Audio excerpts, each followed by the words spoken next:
আসসালামু আলাইকুম। আজকে আমি টাকি মাছ ভর্তা করব, সেটা আপনাদেরকে একটু ইউনিক স্টাইলে দেখাচ্ছি। প্রথমে টাকি মাছটা ভালো করে পুড়ে তারপরে এটা ভর্তা করতে হবে।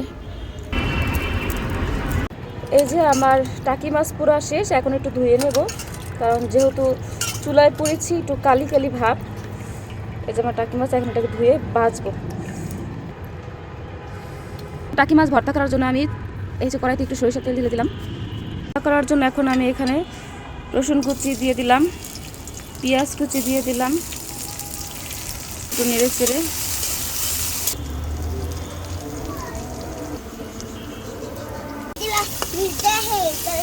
পোড়া টাকি মাছ আমি সুন্দর করে কাটা বেছে এখন এই যে এটার মধ্যে বাগার দেব। কাঁচামরিচ কুচানোগুলো এখন দিয়ে দিলাম।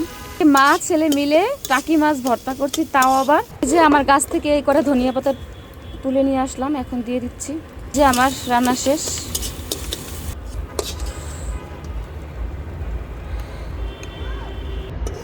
এই যে আমার অনেক সুন্দর টাকি মাছ ভর্তা।